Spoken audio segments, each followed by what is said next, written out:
अभिजित दिपके आणि या देशातल्या सर्व तरुणांचं आणि साहजिकच आहे त्यांना न घाबरता समर्थन देणाऱ्या त्यांच्या पालकांचं अभिनंदन करायचं आहे। कारण हा विषय केवळ एका राजीनाम्यापुरता मर्यादित नव्हता। या तरुणांनी देशाला भयाच्या छायेतनं बाहेर काढलेलं आहे। गेले 12 वर्ष जवळपास रोज काही ना काहीतरी दबाव देशाच्या जनतेवरती सरकारकडनं टाकला जात होता। मग ते नोटबंदी असेल, इतर काही गोष्टी असतील आणि जणू काही या देशामध्ये आता लोक शिल्लक राहिलेलीच नाही आहेत, ती सगळी झुरळं आहेत, याप्रमाणे हे सत्ताधारी वागत होते।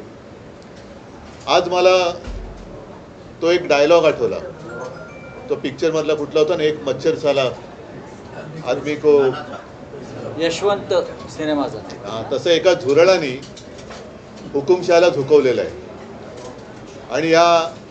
आणि ज्या तरुणाला झुरळ म्हटलं त्यांनी सुद्धा लक्षात ठेवलं पाहिजे की आपण केवळ खुर्चीत बसलाय म्हणून डोक्यात माज गेला असं वागू नका। देशातली युवा शक्ती ही जर का एकत्र आली तर काय करू शकते त्याची झलक आहे।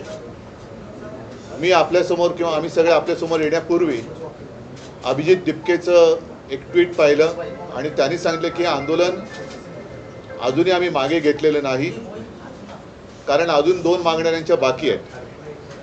महत्त्वाची मागणी होती ती धर्मेंद्र प्रधान यांच्या राजीनाम्याची।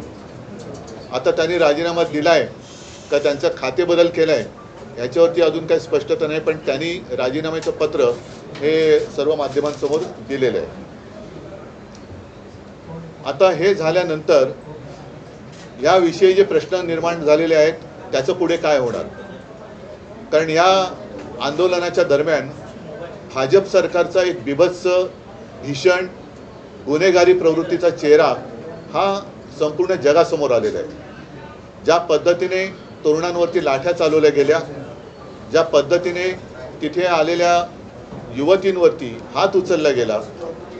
आम्ही जेव्हा गेलो होतो तेव्हा एक ती युवती अत्यंत व्यथित होऊन व्याकुळ होऊन सांगत होती तिच्या कपड्यांना सुद्धा हात घातला गेला।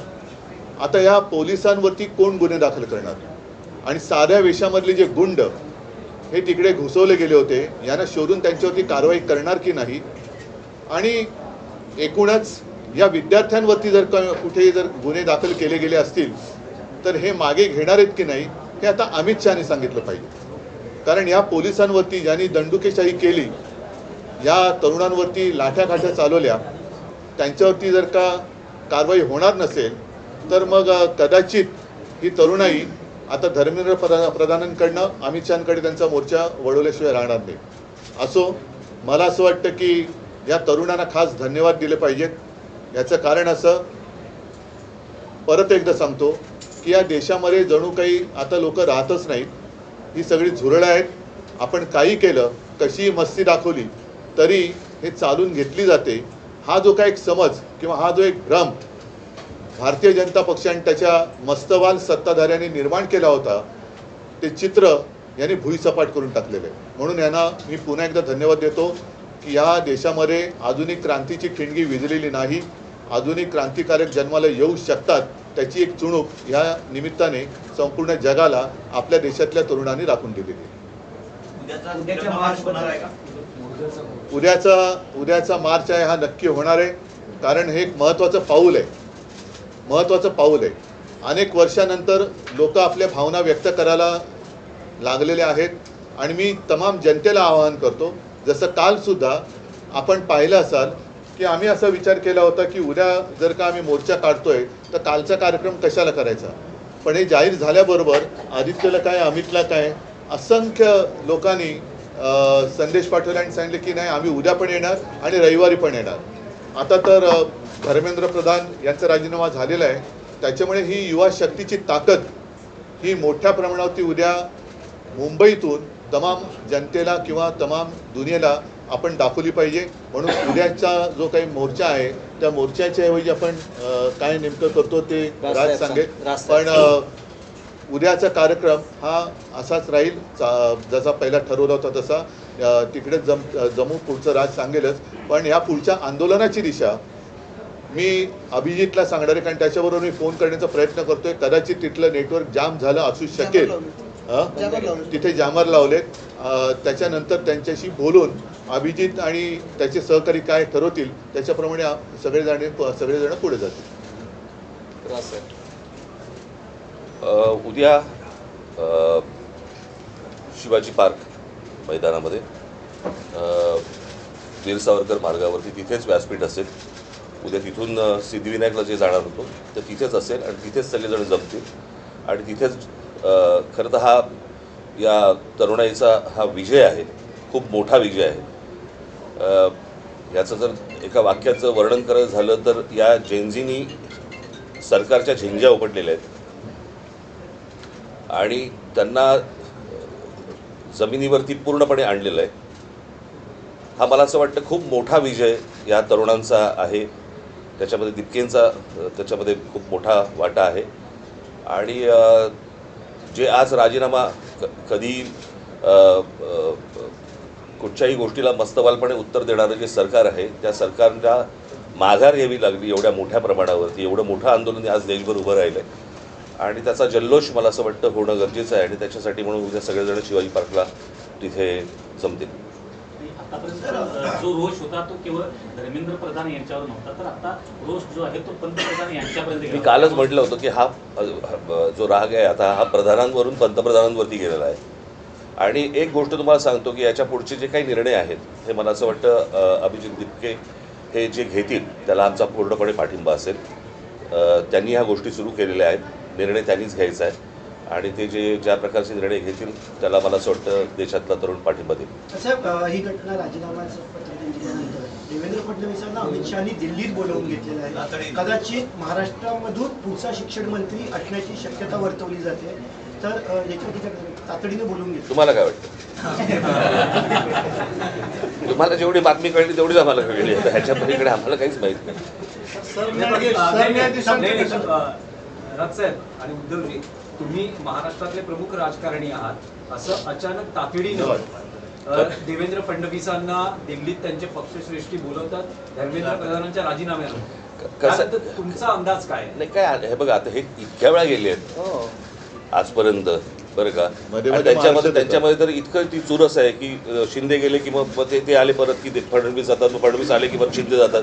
त्याच्यामुळे हे खूपदा झालेलं आहे. आत्ताच्या सिच्युएशनमध्ये हे का गेलेत मला असं वाटतं त्यांनी सांगितल्याशिवाय आपल्याला कळणार नाही किंवा तिकडे काय वरती निर्णय झाल्याशिवाय आपल्याला आत्ता काही कळणार नाही.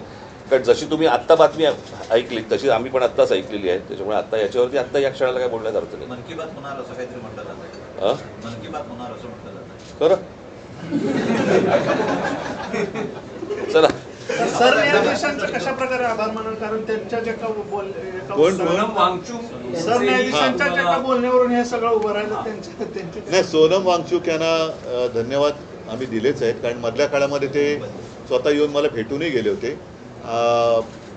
त्यांना तिथून त्यांचं अपहरण करण्याच्या 1-2 दिवस आधी मी त्यांच्याशी फोनवरून बोललो सुद्धा होतो. मी स्वतः त्यांना विनंती केली होती, पण सोनम वांगचूक त्यांच्या उपोषणावरती ठाम होते. 26 दिवस एका विषयासाठी उपोषण करणे ही साधी गोष्ट नाही आहे आणि ज्यांनी या युवकांच्या पाठी आपली शक्ती उभी केली त्या सगळ्यांना मी धन्यवाद देतो. आणि एक गोष्ट नक्की की आता यापुढे या देशात आपण हुकुमशाही करू शकत नाही, आणू शकत नाही, हे ह्या एका घटनेने अधोरेखित झालेलं आहे. ज्या वेळेला हुकुमशाही करण्याचा प्रयत्न करेल त्यावेळेला हे तरुण त्याला चिरडून टाकल्याशिवाय राहणार नाही. उद्या जो आम्ही सगळेजण तिथे आहे ते ह्या संपूर्ण तरुणांचं खऱ्या अर्थाने अभिनंदन करण्यासाठी म्हणून तो तिथे जल्लोष होईल. पत्रामध्ये त्यांनी उल्लेख केला आहे की मी कधी असा विचार केला होता की मुलांचं भविष्य खराब व्हावं, जे माफी आहेत त्यांच्या हातून तर कधीच मी विचार केला होता की मुलांचं भविष्य खराब व्हावं. प्रधान यांनी राजीनामा पत्र देताना मी तुम्हाला एक गोष्ट सांगतो, कदाचित तुम्हाला माहिती असेल, याच्या अगोदर ज्या वेळेला भारतीय जनता पक्ष ज्याला विरोधी पक्षामध्ये होतं, रेल्वे अपघात झाल्यावरती ते रेल्वे मंत्र्याचा राजीनामा मागायचे की नाही? रेल्वे मंत्री बसला असायचा का ड्रायव्हिंग सीटवर? बरोबर की नाही? एक ड्रायव्हर असायचा ज्याच्या काहीतरी चुकीच्या गोष्टीमुळे रेल्वे अपघात व्हायचा आणि हे राजीनामा मागायचा रेल्वे मंत्र्याचा ना. त्याच्यामुळे त्यांच्या मनात काय आहे, ते शिक्षण मंत्री असताना किती वेळा नीटचा पेपर फुटला ह्याला काही महत्त्व आहे की नाही? ही पहिल्यांदा घडलेली गोष्ट नाही. आणि 21 मुलं आत्महत्या करतात, त्याचं पाप त्यांच्या डोक्यावर आहे. आज मी ज्या वेळेला तुम्हाला आठवत असेल, मला 16-17ची गोष्ट असेल ना, मी नरेंद्र मोदींशी मी फोनवरती बोललो होतो आणि फोनवरती बोलून मला असं वाटतं त्यावर पण प्रेस घेतली होती. त्यावेळेला मी सांगितलं होतं की मोदींना पण हे सांगितलं होतं, आज शेतकरी आत्महत्या करत आहेत, उद्या या पेपर फुटीमुळे विद्यार्थी आत्महत्या करतील. हे मी 2017-18ला बोललो होतो त्यावेळेला.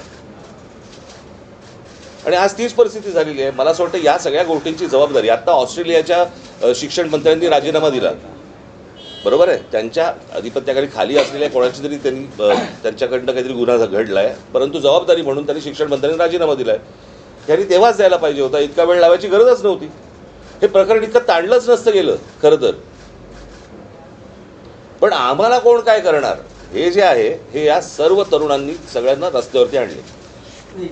त्यात एक असं आहे की नरेंद्र मोदी ज्या समाज माध्यमांचा वापर करून नाही, 2014 सत्तेत आले, त्याच्यावरती त्याचंच माझं व्यंगचित्र होतं ना, परतीचा पाऊस. एकच पण सेकंड, यावेळेस इंस्टाग्राम सगळ्यात जास्त चर्चेत आहे. ही या एक मुलांना मिनिट, हे इंस्टाग्रामवरनंच मी काही प्रश्न हे मुद्दामून लिहून घेतले. हे आता शिक्षण मंत्री त्यांची जबाबदारी टाळण्याचा प्रयत्न करत होते. आता हे प्रश्न हे देशाच्या गृहमंत्र्यांना विचारले पाहिजेत, कारण दिल्लीचे पोलीस हे त्यांच्या ताब्यात आहेत, केंद्राच्या. म्हणून एक इंस्टाग्रामवरती मुलांनीच विचारलेले प्रश्न आहेत की पाण्याचे फवारे का वापरण्यात आले नाहीत दिल्लीमध्ये, खिळ्या असलेल्या लाठ्या का वापरण्यात आल्या, त्याच्यानंतर पेलेट गननी म्हणजे गोळीबार करण्याचा आदेश कोणी दिला, तरुण महिलांवरती पुरुष पोलिसांकडून मारहाण करण्यात येईल इतका बळाचा वापर का करण्यात आला, पोलिसांसोबत नागरी वेशातील काही पुरुष विद्यार्थ्यांना दंडुक्याने का मारत होते, बहुतेक पोलीस अधिकारी नावाच्या पट्ट्या का परिधान केलेल्या नव्हत्या, एका महिलेला मारहाण करताना दिसलेल्या वरिष्ठ पोलीस अधिकाऱ्यावर कोणती कारवाई करण्यात आलेली आहे, त्या दिवशी किती धुरांचे गोळे डागण्यात आले, हे त्याच्यानंतर ते काय करंट द्यायचं काय असतं, नाही ते दंडुके असतात ना ते. म्हणजे तुम्ही हे याचे प्रश्न याची उत्तर आता अमित शहानी दिली पाहिजेत. बॅरिकेडना करंट लावले होते. आज सुद्धा तिकडे नागपूरमध्ये आमच्या एका युवती सेनेच्या कार्यकर्त्याला काल एवढ्या वाईट पद्धतीने मारहाण केले आणि तिथल्या पोलीस राजनीस तो विषय घेतला होता. तिथल्या पोलीस आयुक्तांचे संघाबरोबरचे संबंध आहेत. म्हणजे हे सगळे जे आहे आता हे टिकणार नाही. हा विषय आता ही लोक ही तरुण ऐकणार नाहीत. पण या प्रश्नाची उत्तरं आता देशाच्या गृहमंत्र्यांनी दिली पाहिजेत. मी काल जे मी म्हटलं ना की विद्यार्थ्यांना शिक्षकांनी हात लावू नये, मारू नये. जर मारलं, हात लावला तर त्याच्यावरती शिक्षकावरती कारवाई होते. मग पोलिसांवरती का नाही? मग दिल्लीच्या पोलिसांवरती का नाही? खिळे लावलेले दंडुके घेऊन तुम्ही जर मारणार असाल मुलांना, वाटेल ते बाहेरची माणसं आणून तुम्ही जर समजा त्यांना बडवणार असाल, त्या पोलिसांपेक्षा हे आदेश कोणी दिले, हे असं करा म्हणून कोणी सांगितलं? जर शिक्षकांवरती कारवाईची जर समजा कायदा असेल तर अशा प्रकारे बरं त्यांनी काय केलं होतं पोरांनी की तुम्ही इतकं मारलं? आता तर काहीतरी म्हणजे जेवण बंद करून टाकलं होतं. इथपर्यंत गेलात तुम्ही. उद्धवजी पंतप्रधान आता इंस्टाग्रामवर जास्त लक्ष देत आहेत. सगळे मंत्र्यांना सांगितलंय. मला असं वाटतं, ऐका एक गोष्ट अशी आहे की स्वतःचं घरदार सोडून दुनियादारी करणाऱ्यांनी मरे घरी पण लक्ष देण्याची गरज आहे. स्वतःची घरं पण त्यांनी सांभाळण्याची गरज आहे. जाऊ रे, पुढचं मला काय बोलण्याची आवश्यकता नाही. इतर ज्या दोन मागण्या तुम्ही आता म्हणालात नाही, या त्यांनी केलेल्या आहेत आणि त्यांच्यासोबत आम्ही आहोत. दिल्लीला देखील गुन्हे दाखल झाले, तसेच मुंबईला देखील गुन्हे झाले. तर तुम्ही पण ते मला असं वाटतं मी तरी एखादा कुठच्या एक गोष्ट झाली. परंतु मी तुम्हाला एक गोष्ट सांगेन, मुंबई पोलीस आणि महाराष्ट्र पोलिसांचे मी आभार मानेन की त्यांनी उत्तम पद्धतीने संपूर्ण सिच्युएशन परिस्थिती हाताळलेली आहे. अशी कुठचीही परिस्थिती महाराष्ट्रामध्ये आज मुंबईत होत आहे, पुण्यामध्ये होत आहे किंवा इतरत्र कुठेही असा महाराष्ट्र पोलीस किंवा मुंबई पोलिसांकडनं गोष्ट झालेली नाही. मी खास करून त्यांचं अभिनंदन करेन की त्यांनी उत्तम प्रकारे त्यांची जबाबदारी पार पाडली. उद्धवजी, राहुल गांधींनी सुद्धा पंतप्रधानांच्या घरासमोर आंदोलन केलं होतं, तर त्यांच्याशी याच्यानंतर आज काय झालं, त्याच्यानंतर फोनवर काही बोलणं झालंय? नाही थांबा ना, आता एवढा मोठा विषय चल. चल, thank you. चल धन्यवाद.